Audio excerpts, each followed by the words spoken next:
آج کے میرے پیغام کا عنوان ہے ہوسیا نبی، اور ہم پڑھیں گے ہوسیا نبی کی کتاب، اس کا پہلا باب اور اس کی دوسری آیت۔ یہاں لکھا ہے، جب خداوند نے شروع میں ہوسیا سے کلام کیا تو اس کو فرمایا کہ جا ایک بدکار بیوی اور بدکاری کی اولاد اپنے لیے لے، کیونکہ ملک نے خداوند کو چھوڑ کر بڑی بدی کی ہے۔ آمین۔ یہاں ہم دیکھتے کہ خدا نے ہوسیا سے کہا بدکار بیوی سے جا کے شادی کر اور اس کو لے کے آ، اور آگے وجہ بھی بیان کی کیونکہ ملک نے خداوند کو چھوڑ کر بڑی بدی کی ہے۔ یہ ملک بات ہو رہی ہے بنی اسرائیل کا ملک، کیونکہ اس وقت بنی اسرائیل دو حصوں میں تھا، ان کی مملکت یہودا کی سلطنت اور اسرائیل کی سلطنت۔ تو یہ بات خصوصاً اسرائیل کی سلطنت کے بارے میں ہو رہی ہے، کیونکہ اسرائیل کی سلطنت نے بہت بدکاری کی ہے، اس لیے تو جا اور بدکار بیوی سے شادی کر۔ یہ کتاب سن 800 قبل مسیح میں لکھی گئی، اور اس کا جو نفس مضمون ہے، اس کا جو تھیم ہے، جس کو مرکزی خیال کہہ رہے ہیں، وہ ہے خدا کی وفاداری اور بنی اسرائیل کی بے وفاداری۔ اب ہوسیا کے بارے میں غور کریں گے۔ ہوسیا ایک نبی تھا، اور اس کا نام جو ہے ہوسیا، یہ عبرانی زبان کا لفظ ہے، اور اس کے معنی ہے سالویشن، نجات۔ اس کے باپ کا نام بیری تھا اور ماں کا نام معلوم نہیں ہے۔ اس کا جو عرصہ نبوت ہے، دور نبوت ہے، وہ 40 ایئرز ہے۔ یربعام بن یواس جو اسرائیل کا بادشاہ تھا، اس کی بادشاہ سے شروع کر کے ہوسیا بادشاہ کے زمانے میں ہوسیا نبی نبوت کرتا تھا۔ اسے 40 سال نبوت کی ہے، اور اس وقت جب وہ خدمت کرتا تھا، جب اس کی منسٹری تھی، جب وہ پروفیسی کرتا تھا، اس وقت حالات کیا تھے تھوڑا سا آپ کو پتہ چل ہی گیا۔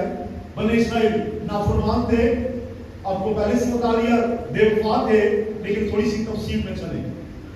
سیاسی عدم استحکام تھا، جو اسرائیل کی حکومت ہے وہ یوں ڈگمگا رہی تھی، بس جاوے جاوے۔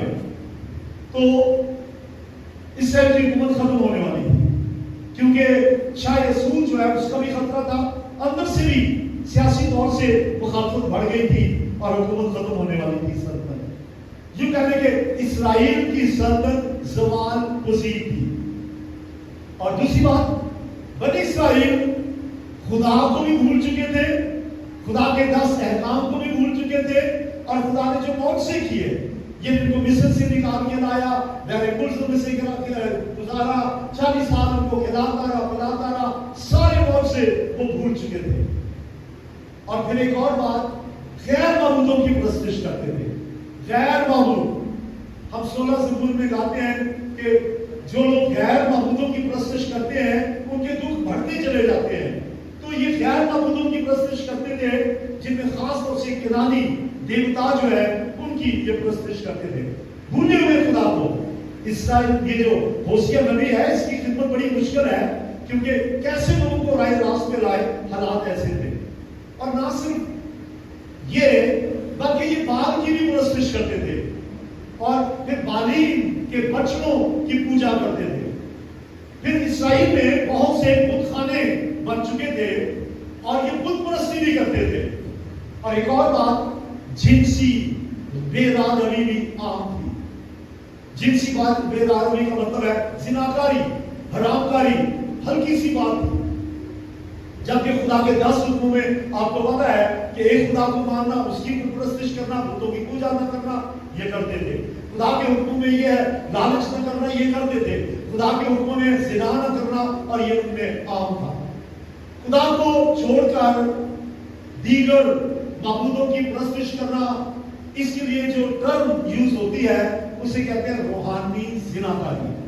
ایک تو جسمانی طور سے میں نے بتایا یہ زناکاری میں بہت آگے تھے، لیکن یہ جو ساری حالت ہے، خدا کو چھوڑ کے کسی اور کی پرستش کرنا، خدا سے بے وفائی کرنا، اس کے لیے جو ٹرم ہے وہ ہے اسپرچول اڈلٹری، روحانی زناکاری۔ जिस्मानी तौर से तो थे ही, रूहानी तौर से भी ये ज़िनाकारी का शिकार थे। और रूहानी ज़िनाकारी मैंने बता दिया आपको, रूहानी ज़िनाकारी क्या है? खुदा को छोड़कर उसे बेवफाई करके किसी और का हो जाना, ये है रूहानी ज़िनाकारी। होशे की किताब का दूसरा बाब 13 आयत पढ़िएगा। यहाँ लिखा है, खुदावंद फरमाता है, मैं उसे मालिक के अय्याम के लिए सजा दूंगा जिनमें उसने उनके लिए वकूफ चलाया, जब वो बालियों और जेवरों से आरास्ता होकर अपने यारों के पीछे गई और मुझे भूल गई। मैंने आपको जब मुकाशवा की किताब पे पैगाम दे रहा था, बताया था कि इस्राएल के लिए जो लफ्ज अमूमन आता है वो मुअन्नस है और वाहिद है, यानी जो एक औरत के लिए सीखा यूज होता है वो होता है। और यहाँ इस्राएल के लिए कहा गया है कि वो अपने यारों के पीछे गई और मुझे भूल गई। और ये यारों के पीछे जाने का मतलब है बेहयाई, बदशर्मी और खुदा को छोड़कर गैर माबूदों की परस्तिश करना, ये बेहयाई है और ये रूहानी ज़िनाकारी है। और यहाँ लिखा है, खुदा कहता है कि ये अपने जेवरों से, अपनी बालियों से, अपने मालो मता से बुतों की पूजा करते थे, परस्तिश करते थे और यारों के पीछे चली गई बनी इस्राएल कौम। इसका मतलब और यार बना लिए, और दोस्त बना लिए, उनका जिक्र आप पढ़ चुके हैं। जो खुदा को छोड़ के कोई और माबूद है उनको अपना दोस्त बना लिया। लेकिन खुदा भी अपनी वफादारी से बाज नहीं आता, खुदा मोहब्बत करता ही रहा और खुदा को शिकवा भी है, गिला भी है कि ये क्या कर रहे हैं, मैंने क्या था जो इनके लिए कमी छोड़ी, मैं इनको मुल्क मिस्र से निकाल के लाया, मैंने इनको फिरौन के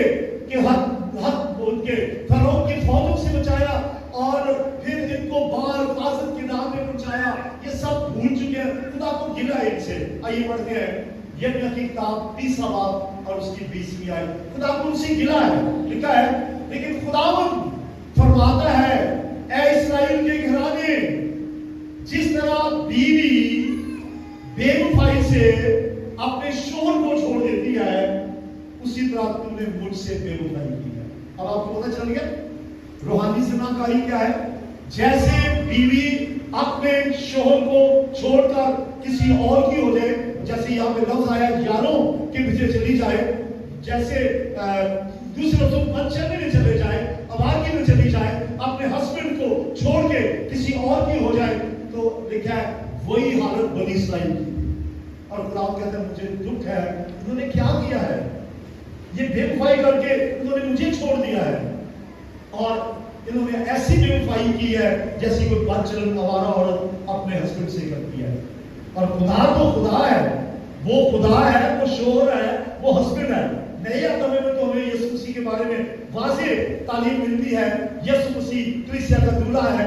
पुराने अदमे में ज्यादा तालीम नहीं है, लेकिन इन आयात से आपको पता चल रहा है कि यीशु मसीह खुदा जो है वो अपने आप को शोहर के तौर पे पेश कर रहा है और बनी इस्राएल को एक बीवी के तौर पे, और वो कह रहा है ये आवारा हो गई है, ये मुझे छोड़ के चली गई है। सुनिए गौर से, अगर आप में से कोई बहन या भाई ऐसा है जिन्होंने खुदा के हुक्मों को तर्क किया, तौबा करके निजात पाके गुमराह हो गए, बदी में चले गए और उन्होंने किसी और को अपना माबूद बना लिया, दौलत को अपना खुदा बना लिया, अपनी बुरी आदत को अपना खुदा बना लिया और अपने पैसे को अपना खुदा बना लिया, किसी और के इश्क में चले गए, यानी खुदा को छोड़ के गैर माबूदों की परस्तिश करना शुरू कर दी, तो याद रखें आप और मैं अगर ऐसी हालत में है तो रूहानी ज़िनाकारी है, ये स्पिरिचुअल अडल्टरी है। अब कुछ और सीखते हैं। होशिया की शादी, पहला बाब 2 आयत, यहाँ लिखा है, जब खुदा ने शुरू में होशिया से कलाम किया तो उसको फरमाया कि जा एक बदकार बीवी और बदकारी की औलाद अपने लिए ले, क्योंकि मुल्क ने खुदावंद को छोड़कर बड़ी बदकारी की है। तो खुदा ने उसको हुक्म दिया कि जा बदकार बीवी से शादी कर। और अगर आप फिल्म देखें जो हॉलीवुड में बनाई है अमेजिंग लव, तो उसमें आप देखेंगे कि वो उन अड्डों में जाता है जहां पे बदकारी होती है, जिसे आम अल्फाज में कोठा कहा जाता है, और वो वहां जाता है, वहां जाकर अपने लिए बीवी तलाश करता है और उन बुरी औरतों में से किसी ना किसी से बात करके कि मैं, उसने पता नहीं उसे क्या क्या मतलब वादे किए जो कि यकीनन उससे पूरे किए होंगे, तुझे घर मिलेगा, तुझे मेरी विरासत का हिस्सा मिलेगा, पता नहीं क्या क्या उसने वादे किए, और उसे ले आया और अपनी बीवी बना लिया और वो वहां से आ गई। तो बदकार का लफ्ज जो यहाँ पे आया है, इसके लिए जो इंग्लिश में लफ्ज है प्रोस्टिट्यूट है, आमतौर से आप कहते हैं 2 नंबर औरत। तो ये उस कौम के लिए कहा गया है प्रोस्टिट्यूट, जिनाकार, बदकार। तो खुदा ने कहा तू ऐसा कर कि बदकार बीवी से शादी कर। वजह इसलिए कर क्योंकि मेरी कौम बदकार हो गई है, और वो ताकि तू उन्हें अच्छे तरीके से तालीम दे सके। होशिया ने यकीनन सोचा होगा, नबी है, आपके ख्याल में क्या सोचा होगा कि खुदावंद तो क्या कह रहे हैं, मैं नबी हूं, मैं जब मुनादी करने जाऊं तो लोग मुझे क्या कहेंगे, ओ फलां शख्स जिसकी बीवी फलां, इसके बच्चे फलां वगैरह वगैरह, तो लोग मुझे क्या कहेंगे। बाइबल में नहीं लिखा कि उसने क्या कुछ सोचा होगा। उसने अपनी मिनिस्ट्री के बारे में सोचा होगा, मेरी नबूवत जाती रहेगी, मेरी मिनिस्ट्री खत्म हो जाएगी, लोग मुझे मारेंगे, लोग मेरी बात नहीं सुनेंगे।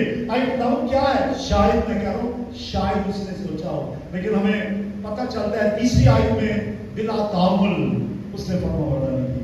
जैसे खुदा ने अब्राहम से कहा अपने बेटे को जो तेरा इकलौता है लेकर चढ़ा, कुर्बानी के तौर पे ले जाओ, चढ़ा दे, बगैर किसी तामुल किए, बगैर किसी चूनो चढ़ा के वो लेके चला गया।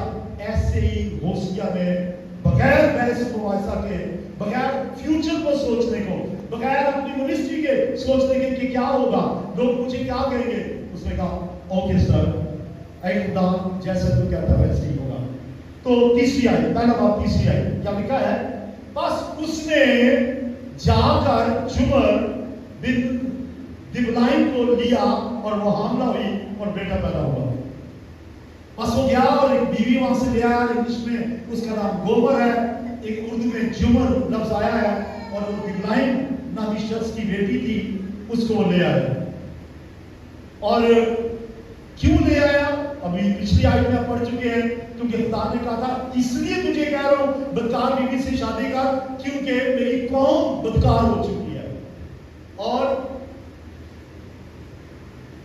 मेरी कौम ने बहुत बड़ी बदकारी की है।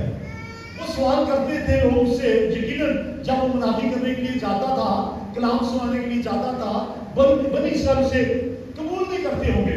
वो कहते हैं कि तू कैसा नबी है, तूने ये कैसा किया।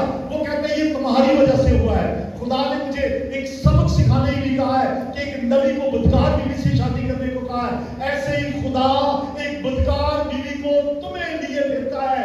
वो तुम्हें ले गया है मुल्क मिस्र से, और उसके बाद 40 साल तुम्हें पालता रहा, फिर तुम्हें बादशाह ने दी, सल्तनत दे दी, और तुम मुझे भूल बैठे हो, बदकार हो चुके हो। खुदा ने तुम्हारी बदकारी का मजा सिखाने के लिए, तुम्हारी बदकारी को अलामत तौर पे पेश करने के लिए मुझे कहा कि बदकार बीवी से शादी कर।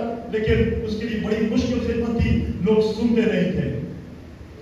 होशिया कहता है तुमने खुदा को छोड़कर, होशिया के किसी बाब में हमने पढ़ा है कि होशिया की किताब में लिखा है तुमने खुदा को छोड़कर बेवफाई की है, गैरों से आशनाई की है। खुदा से बेवफाई, गैरों से आशनाई, हकीकी शोर खुदा को छोड़कर रूहानी जिनाकारी के मुर्द के हुए हो। और ये होशिया बनी इस्राएल में मुनादी करता 40 साल तक वो जिन कहते पंजाबी च कलम डालिया, डटा रहा। लोग उसकी मुखालफत भी करते होंगे, लेकिन वो कहता था ये तुम्हारे लिए हुआ है, मैंने खुदा की फरमाबरदारी की है ताकि आपको पता। आप मेरी मुखालफत करते हैं कि मैंने बदकार बीवी से शादी की है, क्या खुदा तुम बदकार लोगों को अपनी बीवी बना के दिया था उसने, और तुमने बेवफाई करके गैरों के पीछे चले गए हो, भूल गए हो। इस तरह से वो मुनादी करता था। एक स्लाइड का नेक्स्ट, अब हम गौर करेंगे होशिया की औलाद 3 बच्चे पैदा हुए। पहला बेटा पैदा हुआ जिसका नाम यजरील है, और यजरील ये नाम भी खुदा ने दिए थे। 3 बच्चे पैदा हुए, तीनों जब पैदा हुए खुदा ने कहा ये नाम रख। पहला बेटा पैदा हुआ, उसका नाम रखा यजरील, और खुदा ने कहा कि इसका मतलब है, यजरील एक इलाका था इसराइल में, उसने कहा मैं यजरील में जो खून खराबा हुआ है जो याहू के जमाने में, मैं उसका बदला लूंगा। और फिर बेटी पैदा हुई नूरहामा। नूरहामा बेटी थी, اور اس نام کا مطلب ہے معاف نہیں کروں گا، میں رحم نہیں کروں گا۔ خدا نے کہا یہ نام رکھ اپنی بیٹی کا کہ میں رحم نہیں کروں گا، میں معاف نہیں کروں گا۔ آپ کہیں گے یہ کیسا خدا ہے؟ خدا تو وفادار ہے، یہ کیسے کہتے کہ میں رحم نہیں کروں گا؟ یہ ایک وقتی بات ہے، جیسے کہ گیت میں بھی کہتا آپ کو بتا رہے تھے زبور میں کہ خدا نے انہوں نے حال میں چھاڑ دیتا کہ کرو بدکاری پر مرو۔ تو یہاں لکھا ہے میں معاف نہ کروں گا، میں رحم نہ کروں گا۔ جب نورحامہ پیدا ہوئی، پھر ایک اور بیٹا پیدا ہوا، نوعمی پیدا ہوا بیٹا، اور اس کا مطلب ہے تم میرے لوگ نہیں، میں تمہارا نہیں۔ You are not my people, I am not your۔ تو بیٹا پیدا ہوا، خدا نے کہا یہ نام رکھ جس کا یہ مطلب ہے۔ اس کا مطلب خدا انہیں بتا رہا ہے حالانکہ تم میرے ہی، پتہ کیا ہوتا ہے؟ سنیں، کبھی آپ نے کسی ایسے باپ کو دیکھا ہو جس کا بیٹا بگڑا ہوا ہو، ہے اسی کا بیٹا، اسی سے پیدا ہوا، تو وہ کہتے ہیں یار تو میرا پتر ہی نہیں ہے، تو میرا بیٹا ہی نہیں، تو میری نسل جو ہی نہیں ہے۔ وجہ کیا ہے؟ اس کی حرکتوں کی وجہ سے۔ ایسے ہی خدا یہ کہہ رہا ہے تم میرے لوگ ہی نہیں ہو۔ محبت کی انتہا میں آ کر کبھی کبھی انسان یہ کہتا ہے میں نے کیا ہے جو نہیں کیا، میں نے کون سی کمی چھوڑی ہے، میں نے تو تمہیں کبھی کیا کہتے جن کے تتی ہوا نہیں لگن دیتی، لیکن تم نے مجھے چھوڑ کر اوروں کی پرستش کی ہے، تم میرے لوگ نہیں ہو، میں تمہارا نہیں ہوں۔ اب ہوسیہ کی بیوی ہے جمر، اس کے بارے میں سن لیں۔ ہوسیہ اس سے بے حد پیار کرتا تھا، جتنا ایک شوہر کو اپنی بیوی سے پیار کرنا چاہیے اتنی محبت کرتا تھا، بہت زیادہ، جیسے کیونکہ خدا نے کہا تھا بیوی سے محبت، بیوی کو اپنے گھر لے کے آ اور اس بدکار کو اپنی بیوی بنا لے، بہت محبت کرتا تھا بے انتہا۔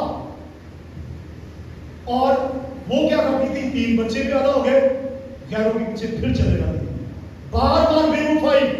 ایک دفعہ تو پڑھتے ہیں آگے جا کے میں بتاؤں گا کہ ہوسیہ کو دوبارہ اسی اڈے میں جانا پڑا کیونکہ وہ چلے جاتی تھی واپس، اور جا کے پھر اس کو خرید کے لے کے آئے، جس کی بیوی دوبارہ بن گئی تھی اس کو معاوضہ دیا اور لے آیا۔ وفادار ہسبینڈ، بے وفا بیوی۔ اور یہ بھی خدا انہیں بتا رہا تھا کہ جیسے ہوسیہ کی بیوی میں تو بڑا چڑھتے ہو اور کہتے ہو کہ یہ کیسی بیوی ہے جو بار بار چھوڑ کے چلی جاتی ہے، تو ہوسیہ کہتا ہے یہ تمہاری تصویر ہے، یہ تمہاری علامت ہے۔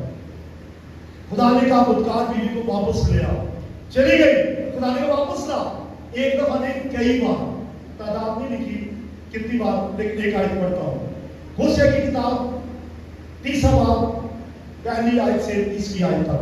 خداوند نے مجھے فرمایا اس عورت سے جو اپنے یار کی پیاری اور بدکار ہے محبت رکھ، جس طرح کہ خداوند نے بنی اسرائیل سے جو غیر معبودوں پر نگاہ کرتے ہیں اور کشمش کے کلچے چاہتے ہیں محبت رکھتا ہے۔ اس سے کہا تو مدت دراز تک مجھ پر قلائد کرے گی اور حرام کاری سے باز رہے گی اور کسی دوسری کی بیوی نہ بنے گی، اور میں بھی تیرے لیے یوں ہی ہوں گا۔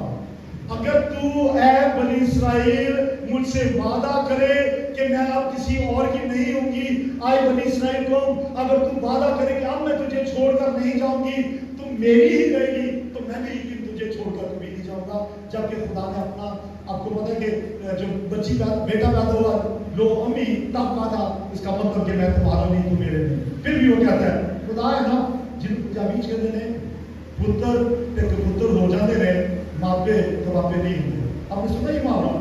اگر میں صحیح بول رہا ہوں، بچے تو بگڑ سکتے ہیں، ماں باپ رہتے ہیں، اور یہاں خدا کہ وہ بچے ہی ہیں، بیوی سے تشبیہ دے رہا ہے خدا۔ اب ہم تھوڑا سا اور آگے چلتے ہیں۔ میں نے آپ سے کہا ہوسیہ بار بار جمر کو لے آتا تھا، پیار کرتا تھا، محبت کرتا تھا، اس کو ہر طرح کی آسائش دیتا تھا اور معاف کر دیتا تھا، ہر دفعہ معاف کر دیتا تھا۔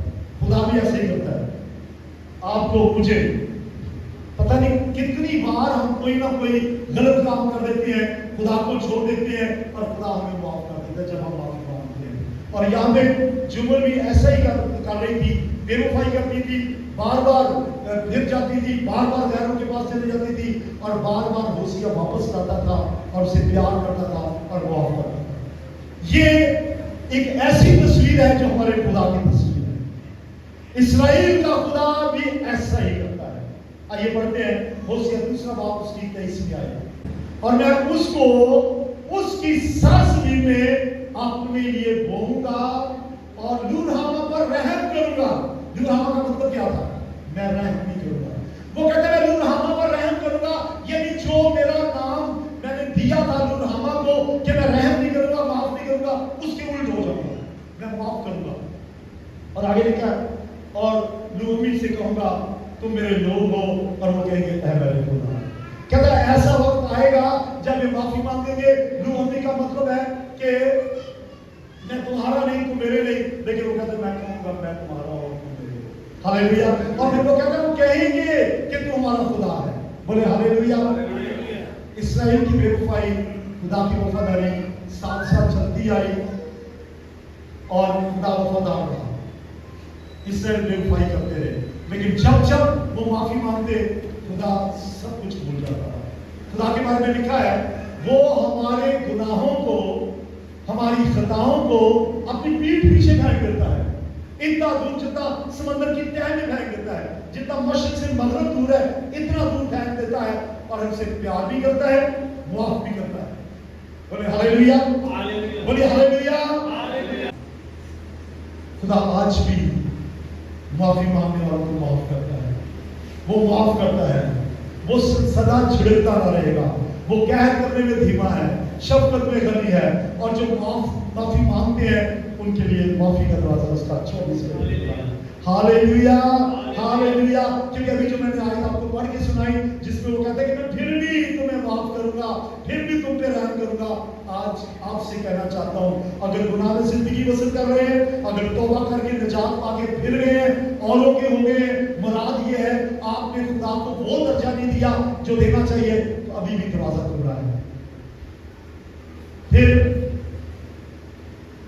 اب میں بات کروں گا ہوشیہ اور جمر کی زندگی سے آج کے جو ازدواجی جوڑے ہیں وہ کیا سیکھ سکتے ہیں۔ ہسبینڈ وائف آج جو ہے شادی شدہ مرد اور بیویاں دونوں اپنا ہاتھ کھڑا کریں جو شادی شدہ ہے۔ ابھی ہم بات کریں گے کہ ہوشیہ اور جمر کی زندگی سے آپ کے لیے، میرے لیے، شادی شدہ مردوں کے لیے، شادی شدہ عورتوں کے لیے کیا سبق ہے۔ ایک جملہ کافی ہے۔ پادری صاحب کے سامنے کھڑے ہو کے خدا کی حضوری وچ بائبل مقدس کے سامنے جڑے قول قرار کیتے کہ جان دین کا تو نہیں چھڑا گا یا چھڑا گی وہ دے دے قائم ہو۔ آپ نے جو خدا سے عہد و پیمان کیے، قول و قرار کیے، اس پہ قائم رہے۔ جمر کی طرح نہیں بننا، سارا کی طرح بننا ہے۔ سارا ابراہیم کی بیوی اپنے شوہر کے ساتھ چپٹی ہوئی تھی، وہ ایک تھے۔ بائبل میں مثالیں ہمارے پاس، پرسکرا اور اکویلا میاں بیوی ایک تھے، ان کی مانت بنے، جمر کی طرح بنے۔ اور آدمی جو ہے ان کو کہوں گا بھائی ہوشیہ کی طرح بنے، ہوشیہ کی طرح بنے۔ جمر اور ہوشیہ کی زندگی کلیسیا کے لیے کیا پیش کرتی ہے؟ میں نے تھوڑی دیر پہلے میریٹل جو لائف ہے اس کے بارے میں بات کیا، اب میں کلیسیا کی بات کر رہا ہوں۔ یسوع مسیح کلیسیا کا دولہا ہے، اور یسوع مسیح دولہا ہے اور کلیسیا اس کی دلہن ہے، اور شادی نہیں ہوئی، ابھی منگنی ہوئی ہے۔ جتنوں نے یسوع مسیح کو اپنا نجات دہندہ قبول کیا، نجات پائی، ان کی منگنی ہوئی ہے یسوع مسیح کے ساتھ۔ اور پولس لکھتا ہے کہ اب کلیسیا کو، کرنتھیہ کی کلیسیا کو، کہ میں نے تمہاری نسبت، تمہاری منگنی خدا یسوع مسیح سے کیا جو پاک ہے، اور میں چاہتا ہوں کہ تم پاک اور بے عیب ہو۔ ہماری منگنی ہوئی ہے یسوع مسیح کے ساتھ، ابھی شادی نہیں ہوئی، اس منگنی پہ قائم رہے، اس منگنی پہ قائم رہے۔ یسوع مسیح آ رہا ہے، دلہن کو لینے آ رہا ہے، دیکھو دیکھو کوئی آ رہا ہے، وہ لینے کے لیے آ رہا ہے، وہ اپنی دلہن کو لے جائے گا، जिससे अभी मंगनी हुई है। और फिर मुकाशवा की किताब में लिखा है और कि बर्रा की शादी आ पहुंची, बर्रा की शादी में दुल्हन ने अपने आप को आरास्ता कर लिया। अपने आप को आरास्ता करें पाक फलों से, पाक जिंदगी से, खुदा के पाक रूह के मुकद्दस फलों से और अच्छी जिंदगी से अपने आप को आरास्ता करें। पाक रहे, पाकीज़ में जिंदगी बसर करें, तौबा की माफी फल लाए, दुआ में जिंदगी बसर करें, कलाम में जिंदगी बसर करें, रफाकत रखें और एक दूसरे से मोहब्बत करें और खुदा के पाक लहू को पुकारते रहें, परस्तिश में आगे बढ़ते रहें, खुदा से लिपटे रहें। दूल्हा आ रहा है, छोड़ भी सकता है, छोड़ भी सकता है। ये क्या बात हुई? 10 कुंवारियों की मिसाल नहीं सुनी?